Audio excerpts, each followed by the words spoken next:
ಇವತ್ತೇನಪ್ಪ ಅವರೇ ಅನುಭವಿಸುತ್ತಾ ಇವತ್ತು ಶೋಷಿತ ಸಮುದಾಯಗಳಿಗೆ ಏನಪ್ಪ ಅಂದ್ರೆ ಅವರ ಸೇವೆ ಮಾಡಬೇಕಂತಕ್ಕಂಥ ಕಾನೂನು ಏನಪ್ಪ ಅಂದ್ರೆ ಮನುಧರ್ಮ ಅಳವಡಿಸ್ಕೊಂಡು ಬಂದಿರತಕ್ಕಂಥದ್ದು. ಇದನ್ನು ಏನಪ್ಪ ಅಂದ್ರೆ ನಮ್ಮ ದೇಶದ ಸ್ವಾತಂತ್ರ್ಯ ಹೋರಾಟಗಾರರು ಡಾಕ್ಟರ್ ಬಾಬಾ ಸಾಹೇಬ್ ಅಂಬೇಡ್ಕರ್ ಅವರ ನೇತೃತ್ವದಲ್ಲಿ ರಚಿತವಾಗಿರ್ತಕ್ಕಂಥ ಸಂವಿಧಾನ ಈ ದೇಶದ ಸಮಗ್ರ ಶೋಷಿತ ವರ್ಗಕ್ಕೆ, ದಮನಿತ ವರ್ಗಕ್ಕೆ ಏನಪ್ಪ ಅಂದ್ರೆ ಹಕ್ಕುಗಳು ಕೊಟ್ಟಿರ್ತಕ್ಕಂಥದ್ದು.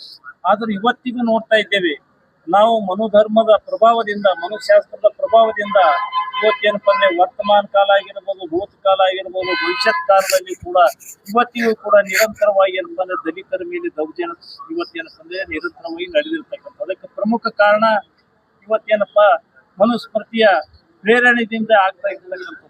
ಇವತ್ತು ಸಾವಿರಾರು ದೇಶದ ಸಾವಿರಾರು ಗ್ರಾಮಾಂತರ ಪ್ರದೇಶಗಳಲ್ಲಿ ಏನಪ್ಪ ಅಂದ್ರೆ ಇವತ್ತಿಗೂ ಕೂಡ ಜಾತಿ ವ್ಯವಸ್ಥೆ ಏನಪ್ಪ ಅಂದ್ರೆ ಇವತ್ತು ಅಟ್ಟಹಾಸವಾಗಿ ಮೆರೀತಿರ್ತಕ್ಕಂಥದ್ದು. ಈ ಎಲ್ಲನೂ ನೋಡಿದಾಗ ಇವತ್ತು ಏನು ಮನುಸ್ಮೃತಿಯ ಇರ್ತಕ್ಕಂಥ ವಿಷಕಾರಿಯಾಗಿರ್ತಕ್ಕಂಥ ಗ್ರಂಥ ಡಾಕ್ಟರ್ ಬಾಬಾ ಸಾಹೇಬ್ ಅಂಬೇಡ್ಕರ್ ಅವರು ಬಹಳ ಪ್ರಮುಖವಾಗಿ ಅಧ್ಯಯನ ಮಾಡಿರ್ತಕ್ಕಂಥದ್ದು. ಅದನ್ನು ಅಧ್ಯಯನ ಮಾಡಿಕೊಂಡು ಇವತ್ತು ಮನುಶಾಸ್ತ್ರ, ಮನುಧರ್ಮ, ಮನುಗ್ರಂಥ ಈ ದೇಶದ ಮಹಿಳೆಯರಿಗೆ ಮತ್ತು ಶೂದ್ರರಿಗೆ ಅವಮಾನಕರವಾಗಿರ್ತಕ್ಕಂಥದ್ದು.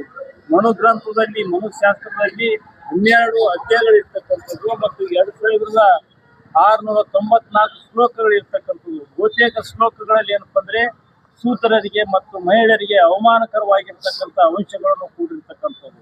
ಈ ನಿಟ್ಟಿನಾಗಿ ಇದನ್ನು ಅಧ್ಯಯನ ಮಾಡಿರ್ತಕ್ಕಂಥ ಡಾಕ್ಟರ್ ಬಾಬಾ ಸಾಹೇಬ್ ಅಂಬೇಡ್ಕರ್ ಅವರು 1927 ಡಿಸೆಂಬರ್ 25ರಂದು ಮಹಾಡದಲ್ಲಿ ಏನಪ್ಪ ಅಂದ್ರೆ ಮನುಸ್ಮೃತಿಗೆ ಏನಪ್ಪ ಅಂದ್ರೆ ಬೆಂಕಿ ಇಟ್ಟು ದಹನ ಮಾಡ್ತಕ್ಕಂಥ ಕಾರ್ಯಕ್ರಮ ಅವರು ಹಾಕೊಂಡಿರ್ತಕ್ಕಂಥದ್ದು. ಇವತ್ತಿಗೆ ಏನಪ್ಪ ಅಂದ್ರೆ 97-98 ವರ್ಷ ಗಚ್ತಾ ಇವೆ ಆ ಘಟನೆಯಾಗಿ. ಇವತ್ತಿಗೂ ಆ ಚಾರಿತ್ರಿಕ ಹಿನ್ನೆಲೆಯಲ್ಲಿ ನಾವು ಡಾಕ್ಟರ್ ಬಾಬಾ ಸಾಹೇಬ್ ಅಂಬೇಡ್ಕರ್ ಅವರ ಹಾಕಿಕೊಟ್ಟಿರ್ತಕ್ಕಂಥ ಅದು ಮನುಧರ್ಮ ಗ್ರಂಥ ಸುಡ್ತಕ್ಕಂಥದ್ದು ಇವತ್ತು ಕರ್ನಾಟಕ ರಾಜ್ಯದಲ್ಲಿ ಸಂಘರ್ಷ ಸಮಿತಿ ಇದೇ ಡಿಸೆಂಬರ್ 25ರಂದು ಕಲಬುರಗಿಯಲ್ಲಿ ಮನು ಸ್ಮೃತಿ ದಹನ ಕಾರ್ಯಕ್ರಮ ಹಮ್ಮಿಕೊಂಡಿರ್ತಕ್ಕಂಥದ್ದು. ಅಂದು ಏನಪ್ಪ ಅಂದ್ರೆ 25ರಂದು ಇವತ್ತು ವಲ್ಲಭಾಯ್ ಪಟೇಲ್ ಚೌಕದ ಮುಖಾಂತರ ಡಾಕ್ಟರ್ ಬಾಬಾ ಸಾಹೇಬ್ ಅಂಬೇಡ್ಕರ್ ವರ್ತದ ಮುಖಾಂತರ ಬೃಹತ್ ಮೆರವಣಿಗೆ ಮುಖಾಂತರ ಬಂದು ಅಲ್ಲಿ ವಿನೂತನವಾಗಿ ಏನಪ್ಪ ಅಂದ್ರೆ ಮನುಸ್ಮೃತಿ ದಹನ ಕಾರ್ಯಕ್ರಮ ಹಮ್ಮಿಕೊಂಡಿರ್ತೇವೆ.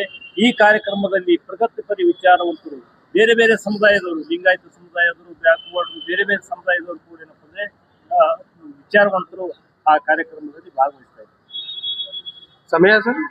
ಸಮಯ ಅರ್ಜುನ್, ಸಮಯ 12:30 ಗಂಟೆ.